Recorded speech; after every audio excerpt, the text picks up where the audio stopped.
about the concept of belief as a measure for morality? I've talked about this a lot on my channel. In American politics, people don't judge morality by behavior, they judge it by belief. And that comes straight out of Christianity. Because in Christianity, what you believe tells someone everything that they need to know about you and who you are as a person and your moral character. If you have two people standing side by side in front of an evangelical Christian, and that Christian knows nothing about these people, all they know is one thing, one answer to a question that these people give. Are you a Christian? Do you believe in Jesus? Two questions, I guess, but same question. Do you believe in Jesus? One person says, yes, I believe in Jesus and I am saved. The other person says, no, I do not believe in Jesus. I'm not religious. The evangelical Christian is most likely going to trust the Christian before they trust the non-Christian. And they might not know anything about these people and the things they've done, because it's not about who you are as a character. It's not about what you show in your life. It is about what you think about God, what you believe, because belief is the measure for your morality. You cannot be saved without believing. For God so loved the world that he gave his only son, that whoever believes will be saved. It's not whoever is a good person with good intentions. It's whoever believes. And so your entire eternal salvation hinges on what you think, what you believe about God. And that transfers to everything, really. It transfers to everything, but politics especially, because it's kind of a shortcut to determining things about people, to forming opinions. You don't have to think too much. All you have to do is just see that someone who believes is good, someone who doesn't believe is bad. Because if you take all of your political values and ideas and someone disagrees with you, well, they're now in the other box. And what you believe is good and moral, what they believe is bad. And so now you are the good moral one, they are the bad one. You don't have to think anything of it. So if a Christian says, I am pro-life and I believe that women should not get abortions because it is a sin, and somebody comes along and they say, I believe that women should have access to abortion and life-saving medical care.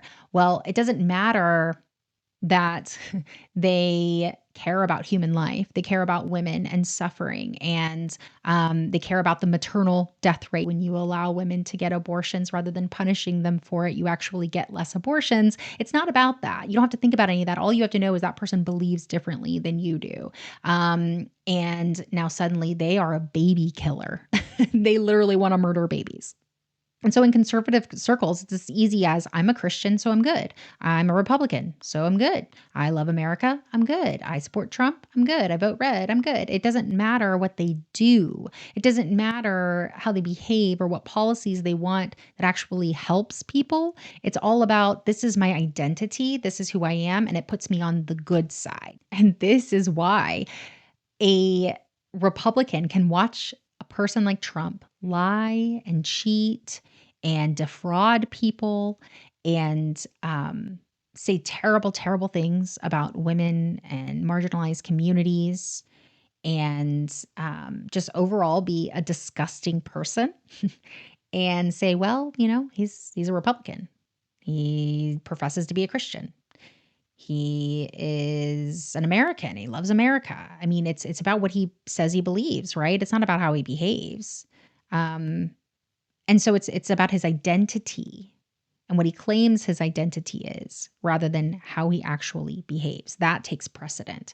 All they see is red, Republican, Jesus, good. And that is honestly a very lazy way to form opinions about people, but it's common. And, I get it. When you're living in such a crazy world with so much information, you got to shortcut wherever you can. But that is what they tend to do, is they just see, what do you believe? What do you claim? I don't care about it, all of the rest. I don't even care about policy that benefits me, as long as you claim the identity that I claim. Once belief equals morality, then actions lose any weight.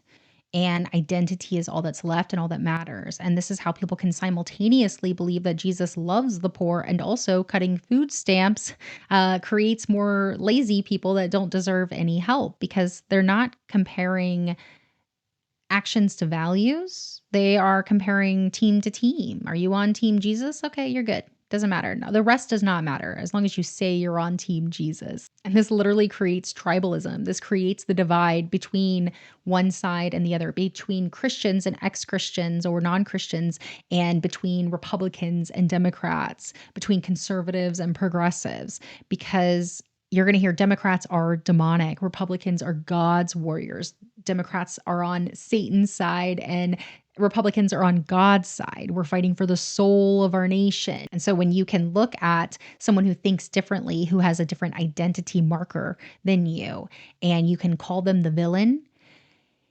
it eliminates all need for empathy, compromise, critical thinking, accountability, shared reality, any of that. It completely eliminates any kind of working together. It's like we've seen lately in Congress, where Republicans refuse to sit down with Democrats and compromise and negotiate. We saw that with the government shutdown, where Democrats were trying to talk about solutions, propose solutions to end the shutdown, and Republicans literally went home. They left DC because they didn't want to compromise. You don't sit down with the devil. You don't compromise with the devil, and they see us as the devil. And so to them, it makes perfect sense. Why would you sit down and compromise with people who are actually evil? Because they have made us villains in their mind based on their theology that is clothed in politics. Progressives, however, tend to judge morality based on people's behavior and how what they do impacts other people, their compassion and their ethics and the outcomes of the things that they do. Actually seeing how they behave and what comes of it. That is how we judge if someone is being moral or immoral. Are they causing harm? That is how I judge morality. Is harm being caused? But within the Christian worldview, harm can be caused and it can still be moral as long as the one causing it is on the right side, on the good side, the godly side. ICE agents are working for Trump and are working for God. They're trying to, remove crime and get criminals out of here. And so they can literally run down a brown person in the street, not even knowing if they're undocumented, and tackle them to the ground and stand on their neck and nearly kill them and cause so much harm to them and their family and anybody who has to witness it. But it's okay that they did it because they are on the right side. They don't even think about the impact of the harm caused because the harm is caused in the name of good to them. And this is why scandals don't really change people's minds. You know, all the scandals Trump has been involved in and his cabinet, those scandals don't matter because identity is all that matters. Bull. Trump ain't done nothing wrong. Thing Trump done is saved this country. They're not going to let it stop. They can't stand the fact that he's running for president. And I am a Donald Trump fan. It's probably altered, but it's just typical liberal propaganda. It's why facts don't matter, why political forgiveness only extends to one side and not the other, why unity is demanded instead of accountability, because they're like, oh, well, we just need to come together and you need to get on our page, rather than we all need to work together to hold our leaders accountable. It's just a different way of seeing things, and it completely impacts how you want to approach all of the problems that we experience in the United States.